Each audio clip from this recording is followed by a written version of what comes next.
Maya's hands trembled as she counted the crumpled bills one more time. 3 singles and 4 quarters. $5.00. The fluorescent lights of the downtown diner felt harsh against her tired eyes, highlighting every worn thread in her carefully mended sweater. She'd already been waiting 20 minutes for David, her blind date, arranged by her well-meaning coworker Sarah, who insisted Maya needed to get back out there after her recent breakup and job loss.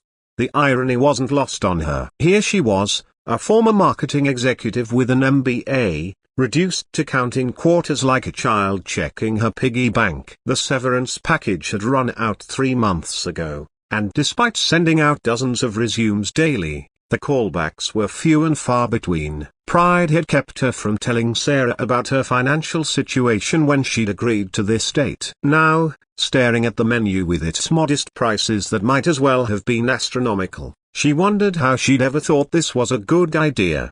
"Can I get you anything to start, honey?" The waitress, a woman in her 50s with kind eyes and sensible shoes, appeared beside her booth. Maya forced a smile. "I'm actually waiting for someone. Could I just have water for now?" "Of course, sweetie." The waitress, her name tag read Dolores, filled her glass with ice water and a gentle smile that somehow made Maya feel both better and worse about her situation.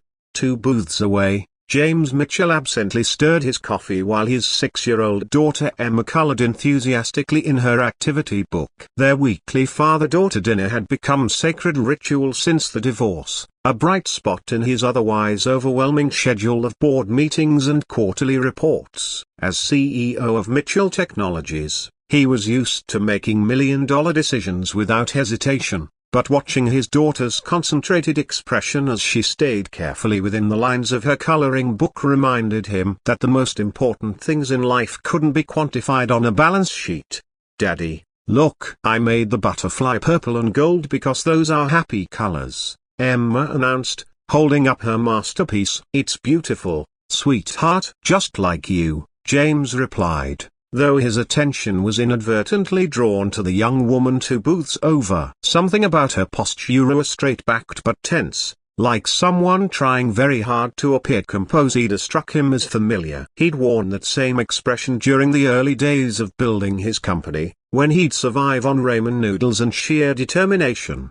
Maya checked her phone again. 35 minutes late. She was beginning to suspect David wasn't coming, but leaving felt like admitting defeat. The water glass in front of her was nearly empty, and she knew Dolores would be back soon. The dinner rush was starting, and she couldn't occupy a booth indefinitely without ordering something substantial. When David finally appeared, Maya's heart sank even further. He looked nothing like his profile photo, considerably older, poorly groomed, and wearing an expression that suggested he was already disappointed by what he saw. He slid into the booth across from her without apology or explanation for his tardiness. "So, you're Maya," he said, his tone flat. "Sarah said you were between jobs. What kind of work are you looking for?" The way he emphasized between jobs made Maya's cheeks burn. She launched into a brief explanation of her background and current search, trying to maintain her dignity despite his obvious disinterest. When Dolores returned to take their order,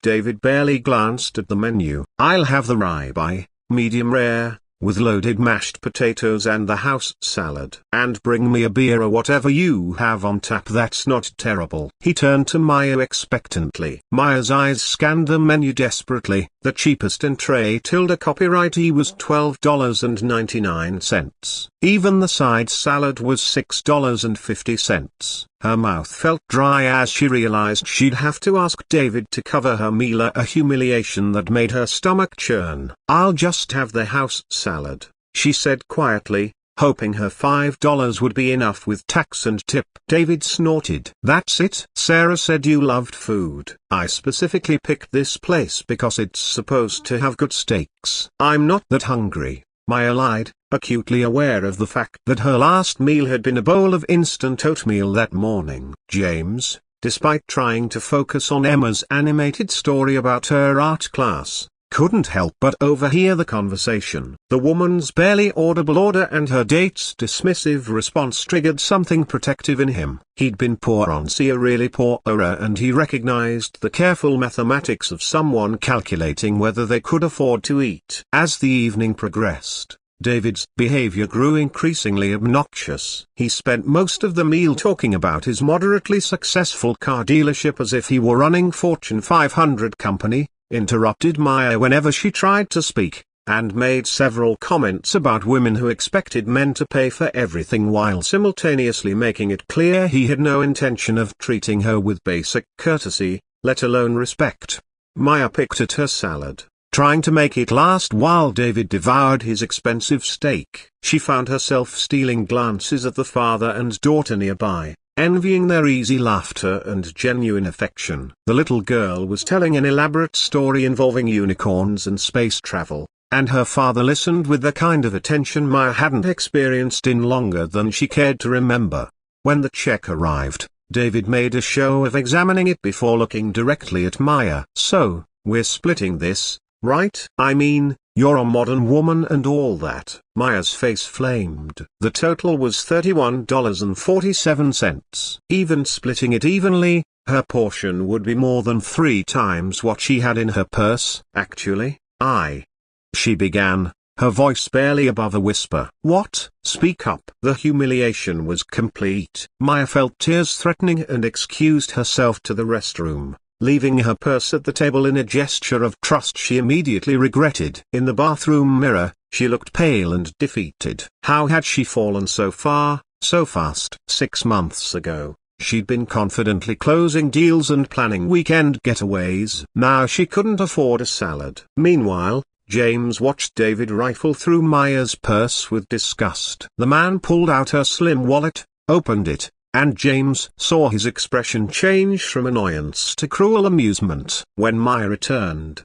her eyes red-rimmed but determined, David was smirking. $5? Seriously? You came on a date with $5? His voice carried across the diner, drawing stares from other customers. What kind of woman shows up to dinner with pocket change? Maya's humiliation was complete, but something in her straightened. The kind who's going through a rough patch but still has more class than someone who humiliates people in public restaurants. She stood, placed her $5 on the table, and walked towards the exit with as much dignity as she could muster. David called after her, his voice dripping with disdain, but she didn't look back. James had seen enough. He caught Dolores's attention and discreetly handed her his credit card.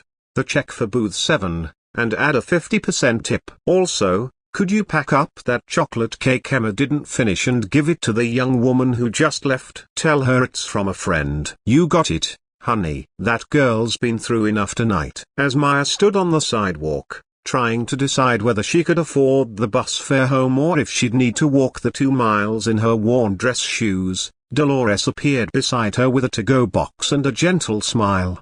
"Someone wanted you to have this," she said, pressing the container into Maya's hands along with a folded piece of paper. "And honey, that man in there isn't worth the gum on your shoe. Don't let him make you think otherwise." Maya opened the box to find a generous slice of chocolate cake and, beneath it, an envelope. Inside was a business card for Mitchell Technologies and a handwritten note: "We're always looking for talented marketing professionals. Your grace under pressure tonight tells me more about your character than any resume could. Call me Monday. James Mitchell, CEO.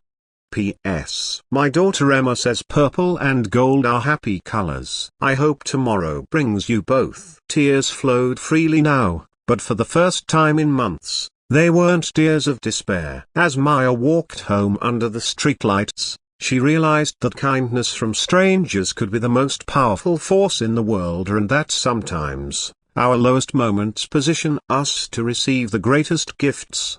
Monday morning found Maya in a new outfit, and not expensive, but clean and confident, sitting across from James in his corner office, discussing not just a job, but the beginning of a new chapter. Sometimes the universe disguises its biggest blessings as our most embarrassing moments, and sometimes the best things in life really do come from the most unexpected places.